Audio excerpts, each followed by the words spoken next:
আসসালামু আলাইকুম। সংবাদে আপনাদের সবাইকে স্বাগতম জানাচ্ছি আমি রোজ। শুরুতেই সংবাদ শিরোনাম। সেনাবাহিনীর ভয়ঙ্কর অভিযানে বিএনপির মহাসচিব মির্জা ফখরুল ইসলাম আলমগীরের বাড়ি থেকে উদ্ধার করা হয় ৬০ কোটি টাকা। বিএনপি মহাসচিব মির্জা ফখরুল ইসলাম আলমগীরকে আটক করেছে পুলিশ। দুর্নীতি মামলায় পুলিশের একটি দল তার গুলশানের বাসা থেকে আটক করেন তাকে। পুলিশের ডিবি কার্যালয়ে তাকে নেওয়া হয়েছে বলে জানানো হয়েছে।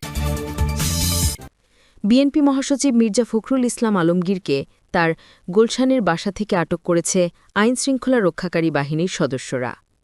বিএনপি মহাসচিব মির্জা ফখরুল ইসলাম আলমগীরকে গুলশানের বাসা থেকে আটক করে নিয়ে গেছে পুলিশ। এতক্ষণ শুনছেন সংবাদ শিরোনাম, এখন বিস্তারিত। বিএনপির মহাসচিব মির্জা ফখরুল ইসলাম আলমগীরকে তার গুলশানের বাসা থেকে আটক করেছে আইনশৃঙ্খলা রক্ষাকারী বাহিনীর সদস্যরা। রাতে তাকে আটক করা হয়। বিএনপি চেয়ারপারসন বেগম খালেদা জিয়ার প্রেস উইংয়ের সদস্য সাইরুল কবির খান জানান, মির্জা ফখরুল ইসলাম আলমগীরকে তুলে নিয়ে গেছে পুলিশ। বিকাল থেকেই হরতালের ডাক বিএনপির। দুপুর থেকেই বিএনপি মহাসচিব মির্জা ফখরুল ইসলাম আলমগীরের গুলশানের বাসভবন ঘিরে রেখেছিল আইনশৃঙ্খলা বাহিনী। এর আগে দলীয় কার্যালয়ের সময়ে মির্জা ফখরুলকে ছেড়ে দেওয়ার দাবিতে মহাসমাবেশের আয়োজন করে বিএনপি। সমাবেশকে কেন্দ্র করে দীর্ঘ সময় আইনশৃঙ্খলা বাহিনীর সঙ্গে সংঘর্ষের ঘটনা ঘটে দলটির নেতাকর্মীদের। এ সময় এক পুলিশ সদস্য আহত হন। বাংলাদেশের রাজনীতির অস্থির মঞ্চে একের পর এক নাটকীয় ঘটনা ঘটছে। বিএনপিকে ঘিরে যতটা গোপন তৎপরতা চলছিল তার সবই যেন হঠাৎ আলোতে উঠে এসেছে সেনাবাহিনীর ভয়ঙ্কর অভিযানের মাধ্যমে। রাতে গুলশানের বাসা অবস্থিত বিএনপির মহাসচিব মির্জা ফখরুলের বিলাসবহুল বাড়িতে হানা দেয় সেনাবাহিনী। আর সেখান থেকে চমকে যাওয়ার মতো তথ্য ও বিপুল অর্থ উদ্ধার হয়েছে। সেনাসূত্র জানিয়েছে, অভিযান শুরুর আগে গোয়েন্দা নজরদারির আওতায় ছিল পুরো বাড়ি। সন্দেহজনক লেনদেন, অর্থ পাচারের গোপন তথ্য হাতে আসার পরই অভিযান চালানোর সিদ্ধান্ত নেয় সেনা কর্তৃপক্ষ। মধ্যরাতের অন্ধকারে প্রায় ২০০ সেনা সদস্য ওই বাড়িটি ঘিরে ফেলে। আশেপাশে বিদ্যুৎ লাইন সাময়িকভাবে বন্ধ করে দিয়ে শুরু হয় চিরুনি অভিযান। অভিযানের নেতৃত্ব দেন সেনাপ্রধান ওয়াকারুজ্জামান স্বয়ং। তার কঠোর নির্দেশ ছিল, যে কোনো মূল্যে সব অবৈধ সম্পদ ও নথিপত্র উদ্ধার করতে হবে। রাত ৭টা থেকে রাত ১০টা পর্যন্ত চলে তল্লাশি। বাড়ির প্রতিটি কক্ষ, সেফ, এমনকি শৌচাগার পর্যন্ত তল্লাশি চালানো হয়। তল্লাশির এক পর্যায়ে গোপন রুমের ভিতরে রাখা ৩টি ইস্পাত সিন্দুক ভেঙে ফেলে সেনারা। আর সেখানেই চোখ কপালে ওঠার মতো দৃশ্য। গাদা গাদা টাকার বান্ডিল সাজানো ছিল সিন্দুক ভর্তি। বাংলাদেশি ৫০০ এবং ১,০০০ টাকার নোটে ঠাসা মত ৬০ কোটি টাকা উদ্ধার করে সেনাবাহিনী। টাকা গুনতে গিয়ে সেনারা নিজেরাই থমকে যান। শুধু তাই নয়, উদ্ধার করা হয় বিদেশি মুদ্রা, স্বর্ণের অলংকার এবং বিপুল পরিমাণ নথিপত্র। প্রাথমিক জিজ্ঞাসাবাদে মহাসচিব মির্জা ফখরুল ইসলাম আলমগীর প্রথমে সব অস্বীকার করেন, কিন্তু সেনাদের কঠিন পোষের মুখে তিনি ভেঙে পড়েন। কেঁদে কেঁদে স্বীকার করেন, এই টাকার বড় অংশ এসেছে বিএনপির বিভিন্ন কালো তহবিল থেকে। বিদেশ থেকে আসা অর্থ গোপনে ঢাকায় আনা হতো, পরে বিভিন্ন নেতাকর্মীদের মাধ্যমে তা বিনিয়োগ করা হতো।